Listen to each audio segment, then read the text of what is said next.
اللہ رب العالمین کا خود تیار کردہ گھر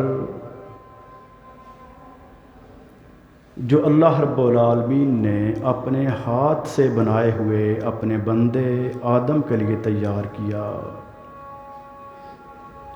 اصل میں وہی گھر ہر انسان کا گھر ہے۔ اس کی خوش نصیبی ہوگی اگر یہ اپنے اس اصل گھر میں پہنچ جائے، اور اگر اس کی بجائے کسی دوسری جگہ پہ چلا گیا تو یہ اس کی ناکامی، تذلیل اور تباہی ہے۔ اس جنت والے گھر میں جو حقیقی گھر ہے، اللہ رب العالمین نے اپنے بندوں کو لے جانے کے لیے خاص انعام کے طور پہ یہ مہینہ رمضان المبارک عطا کیا ہے، تاکہ پورا سال اگر کوئی غلطی ہو گئی ہے، غفلت ہو گئی ہے،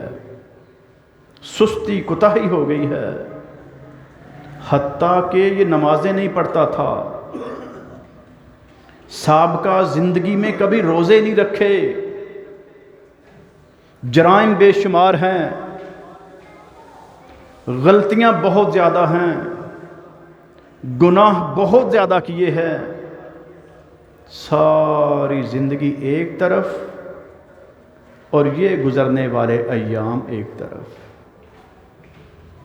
جو اللہ کا بندہ اپنے رب سے معافی مانگ لے گا کہ یا اللہ پہلے بھٹکا ہوا تھا، گمراہ تھا، توجہ نہیں تھی، تیری نافرمانی کر بیٹھا، تیری بغاوت کر بیٹھا، تیرے احکامات پر عمل نہیں کر سکا، یا اللہ جتنے بھی گناہ ہو گئے، تیرے نبی علیہ السلام نے تیرے حکم کے مطابق یہ گارنٹی دی ہے کہ یہ ایک رمضان دوسرے رمضان تک کے گناہوں کا کفارہ بن جاتا ہے، یا اللہ میری زندگی کے سابقہ سارے گناہ معاف کر دے۔ جب یہ انداز ہمارا رب کے ساتھ بن گیا تو پھر اللہ احکم الحاکمین ہمیں اس روزے کی، اس رمضان کی صحیح طور پہ اللہ قدر کرنے کی توفیق بھی دے دے گا، اور اس ایک مہینے کی محنت، مشقت اور بھوک پیاس، راتوں کے قیام کی وجہ سے